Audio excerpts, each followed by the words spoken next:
athletic family?" Vernon asked. "You climb as well?" "No, that was Benjamin's passion. I preferred keeping my feet on solid ground." Vernon smiled, the expression warming his weathered features. "Smart woman. These mountains are beautiful, but they don't forgive mistakes." He gathered his horse's reins, preparing to leave. "I'd best move these cattle before they decide to scatter. Boyd, you have my number. Call if you need those extra searchers. Appreciate it, Vernon." Vernon mounted his horse with the same easy grace he'd shown dismounting.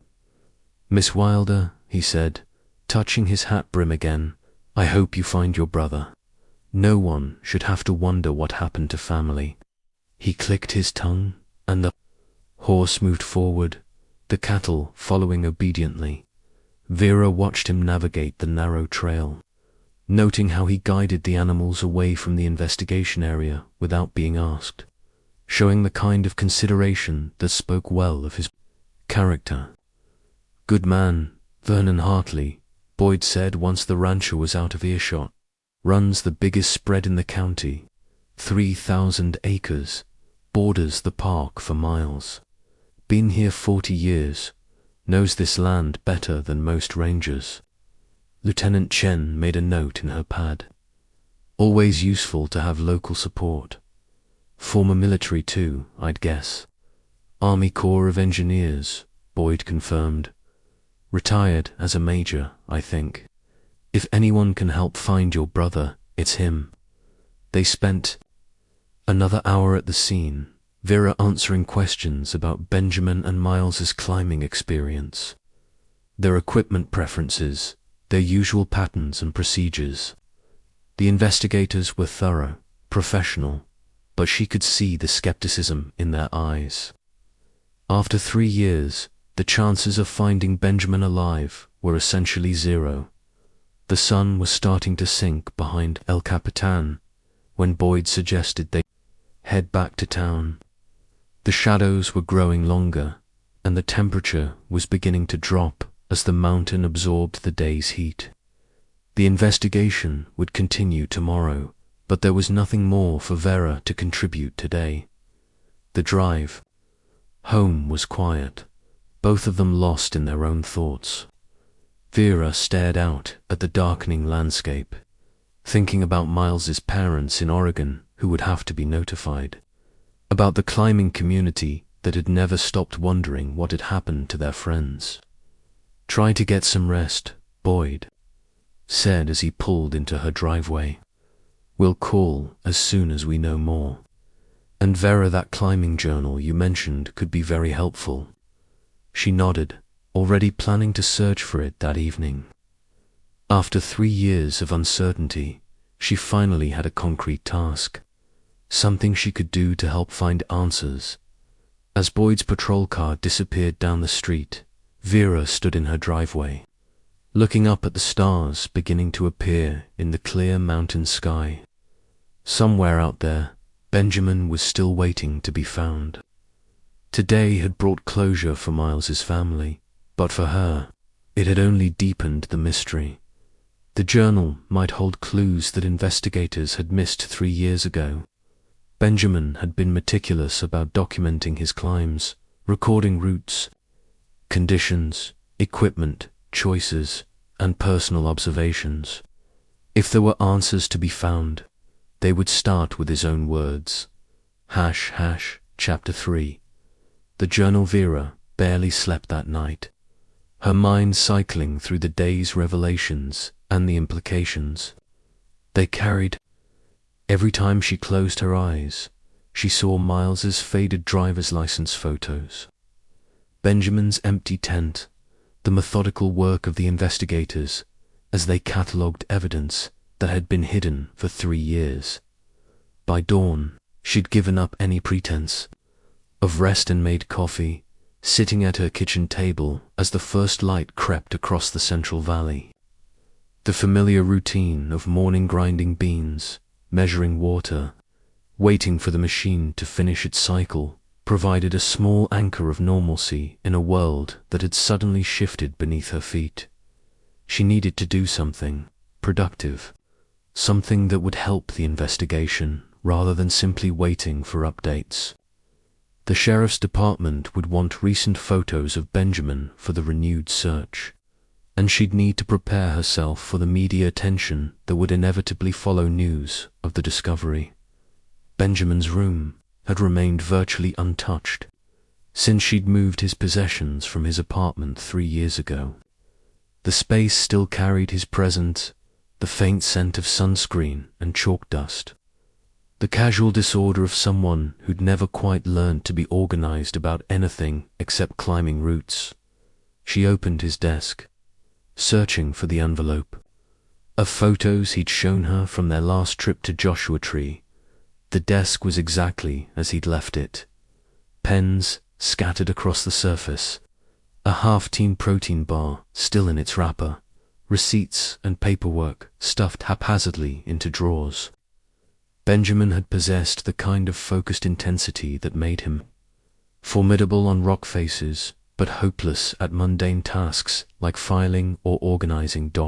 As she searched through the accumulated detritus of his life, Vera found herself reconstructing the person he'd been through these small artifacts.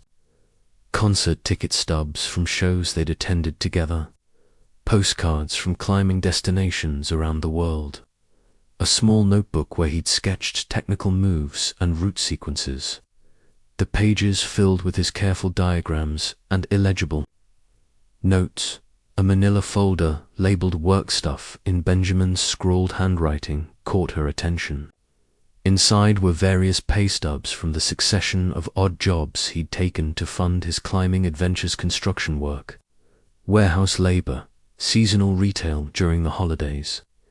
He and Miles had perfected the art of working just enough to support their next expedition, taking whatever employment was available and saving every possible dollar for travel and equipment. 3 pay stubs were paper-clipped together, different from the others. All were from Hartley Ranch, made out to Benjamin Welder for fence repair and general labor. She spread them on the desk, checking the dates carefully. The most recent was dated September 15th, just 18 days before Benjamin and Miles had disappeared. The amount was substantial, $1,200, for what appeared to be a week's work. The notation at the bottom read cash payment and bore an authoritative signature, Vernon Hartley.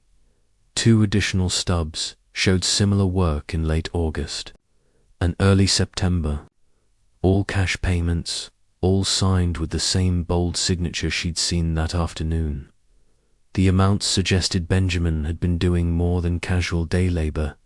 This was steady, well-paying work that would have provided a significant boost to his climbing fund. Vera sat back in the desk chair, studying the pay stubs with growing confusion. Vernon Hartley had stood at the investigation site that afternoon, shaking her hand, offering assistance with the search, asking careful questions about Benjamin's background and personality. But he'd never once mentioned that he'd known her. Brother personally had employed him for substantial periods, had been in contact with him just weeks before his disappearance. She found Benjamin's climbing journal in the bottom drawer, wrapped in a plastic bag to protect it from moisture. The journal was a thick, leather-bound notebook that had traveled with him on every significant climb, filled with route descriptions, equipment lists, sketches of technical moves, and personal observations about the mental and physical challenges of various ascents. The entries were chronological, dating back nearly 2 years. Benjamin's handwriting was careful in the technical sections, looser and more expressive when he was recording personal thoughts or describing the emotional aspects of climbing. She'd read sections of it before, but always with Benjamin's permission, always with him sitting beside her, explaining the technical terms and sharing stories about the adventures he'd documented. Now, Reading it alone, she felt like she was eavesdropping on private conversations between Benjamin and the mountains he'd loved. The entries revealed the depth of his passion, his analytical approach to risk management, his constant drive to push his limits while maintaining the safety margins that had kept him alive on increasingly challenging routes. The last entry was dated October 1st, just 3 days before his disappearance. The handwriting was excited, hurried, suggesting he'd been eager to capture his thoughts before they faded. Weather window looks perfect for the El Cap attempt. Miles has been obsessing over the route details for weeks. He's got every pitch memorized, every potential problem identified. I think we're as ready as we'll ever be. Finished the ranch work today. Vernon seemed genuinely interested in our climbing, asked detailed questions about techniques and equipment. He's more knowledgeable than I expected, mentioned some military climbing training from his army days. Good to work for someone who appreciates what we do. The approach route Vernon suggested should save us at least an hour on the hike in. He knows this area better than anyone, and his shortcut through the private land will let us avoid the main trail crowds.